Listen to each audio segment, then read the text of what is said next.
Muito boa noite novamente, sejam bem-vindos. Seguindo na sequência dos estados pêndulo, vamos falar da Geórgia. O estado pêssego. O estado dispõe de vastas fontes de água, mas sua costa não é particularmente favorável para a construção de portos. Então, boa parte do seu desenvolvimento histórico urbano se deu no interior do estado por rotas terrestres de comércio.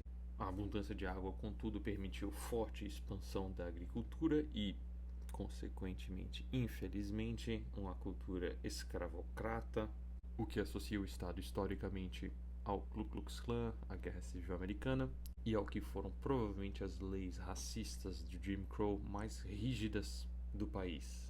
Quase 6 milhões de pessoas fugiram do sul para o norte durante o período entre a Primeira e a Segunda Guerra Mundial, na Grande Imigração. A população aqui é um tanto socialmente conservadora, com forte senso de comunidade, inclusive com uma comunidade particularmente negra dos batistas muito forte. Nos últimos anos, o estado passou por uma forte diversificação econômica e uma urbanização com bastante diversidade.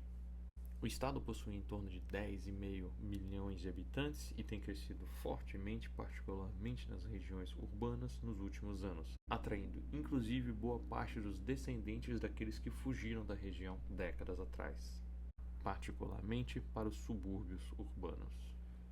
As maiores concentrações urbanas aqui são Atlanta, a capital, com 500 mil de habitantes, 6 milhões na região metropolitana, que tem crescido fortemente nos subúrbios, Augusta e Columbus, que tem em torno de 200 mil habitantes cada, a primeira tendo uma área metropolitana mais expansiva que a segunda, Macon e Savannah, que tem em torno de 150 mil habitantes cada também, e alguns outros bolsões como Albany, Brunswick, Warner Robins e outros.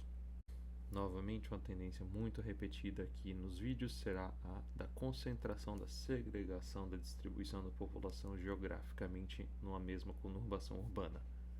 No caso da Geórgia, curiosamente, a parte mais sul de Atlanta, Columbus, Macon, Augusta parece concentrar mais os negros, enquanto os brancos ficam mais ao norte, mas de todo modo há uma separação. Em torno de 1/3 da população é negra e outros 11% são hispânicos, de maioria mexicana, além de uns 5% asiáticos, que estão em sua maioria ali em Atlanta, como nota-se no azul roxo. Portanto, quase a metade da população é não branca, muito embora a maior parte do eleitorado seja efetivamente branco. O estado da Geórgia foi a grande surpresa positiva para os democratas em 2016, particularmente pelo desempenho nos subúrbios de Atlanta. Aqui o conservadorismo é mais clássico, reaganista, e está representado por uma série de figuras do GOP que se opuseram às maracutaias de Trump em 2020 e mesmo assim não foram chutadas para fora, como Raffensperger, figura ainda importante hoje, e o governador Brian Kemp, que é muito popular mesmo com ataques ainda recentes de Trump. Historicamente falando, o conservadorismo é a maior marca do estado. Os democratas conservadores são a figura política mais longeva do estado e só perderam espaço efetivamente no início dos anos 2000. Olhando então no menor nível geográfico possível, percebe-se um predomínio do vermelho pelo estado, contrastada com uma forte tendência azul entre 2016 e 2020. Atlanta votou pesadamente nos democratas, particularmente onde há predominância negra, e os subúrbios vermelhos de predominância branca diminuíram muito a vantagem dos republicanos, embora ainda tenham votado neles. Uma tendência similar pode ser percebida em Savannah, Augusta, Macon e Columbus.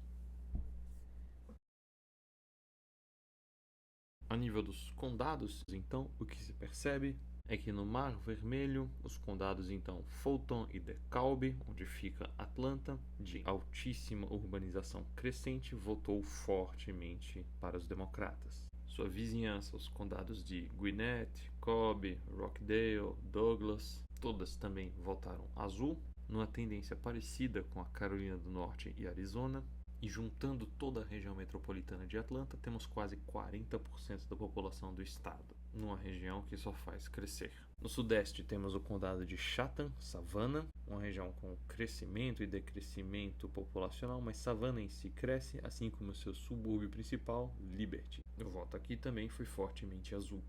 Em seguida, aquela faixa colorida conhecida como a linha de Gantt, temos bolsões urbanos nos condados de Muskogee, cidade de Columbus, Bibb, cidade de Macon, e Richmond, cidade de Augusta, enquanto o restante da região está perdendo população. E por fim, um pontinho azul meio isolado, o condado de Clark, que contém uma das principais universidades do estado. Não tem tanta população assim, mas tem crescido substancialmente nos últimos anos.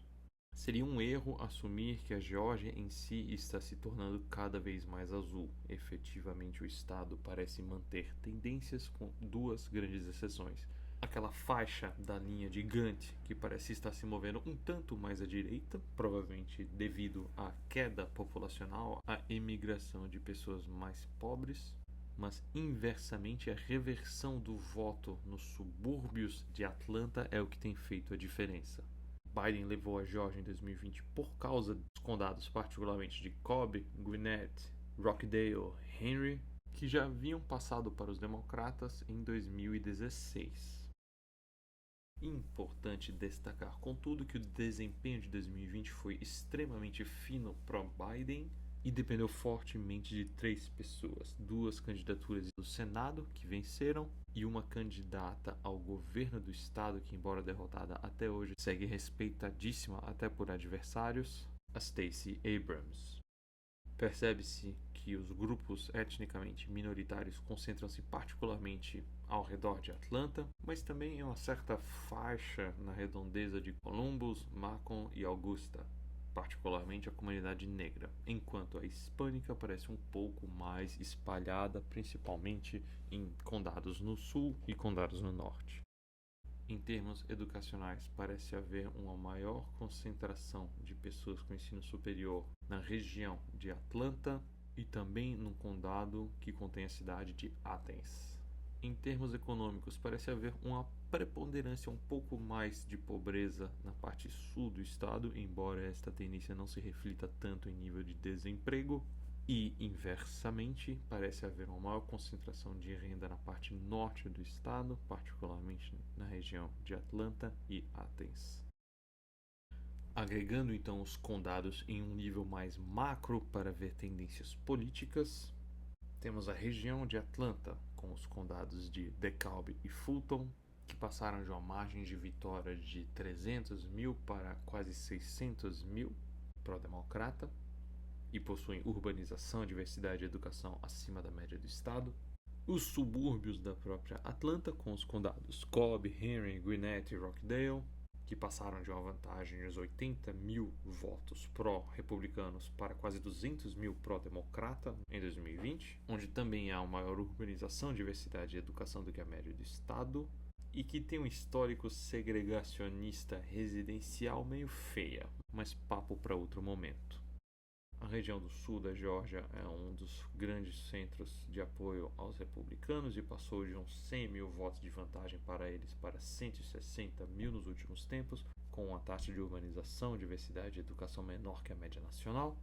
A região de Piedmont, que também é menos urbana, menos diversa e menos educada que a média do estado, e passou de favorecer os republicanos por uns 150 mil votos para mais 200 mil votos. E finalmente a região do Cinturão Negro, que tem mais ou menos mantido a vantagem democrata eleitoralmente numa região onde a população está decrescendo. A urbanização aqui está mais ou menos na média do estado, embora a diversidade acima e a educação embaixo. É a região com o maior legado escravocrata do estado. Me retratando rapidamente, a última região é a do norte da Geórgia, a região de onde vem a Marjorie Taylor Greene, republicana de Twitter histérica. Aqui, urbanização, diversidade e educação estão abaixo da média do estado, e a vantagem republicana passou de uns 300 mil para quase 450 mil votos. Quanto aos pleitos, nenhuma eleição é particularmente interessante fora a presidencial. Não há uma disputa para governo nem para o Senado, e nenhuma disputa para a Câmara dos Deputados é efetivamente competitiva. Contudo, quase de última hora, a Suprema Corte do Estado talvez tenha dado aos independentes e democratas um maior motivo para o comparecimento às urnas. Em termos do perfil eleitoral em si, não há registro eleitoral de filiação partidária no Estado, então estamos um tanto limitados aqui. Mas dado o histórico, podemos interpretar que ou os independentes pendem mais para o GOP, ou há efetivamente menos eleitores democratas do que do GOP. A comparação natural aqui é com a Carolina do Norte, uma correlação eleitoral de quase 0,9, e historicamente a Geórgia é mais vermelha que seu vizinho ao norte. Aliás, o estado é mais vermelho mais à direita do que o país na média, mas esta margem está se reduzindo a despeito das notícias de diminuição do apoio negro para os democratas. Aqui há condados pivô, aqueles condados que votaram 2 vezes no Obama e depois passaram para o Trump. Todos se concentram naquele cinturão negro. Quanto a tecnicidades eleitorais, as pesquisas aqui têm sido muito precisas nos últimos anos.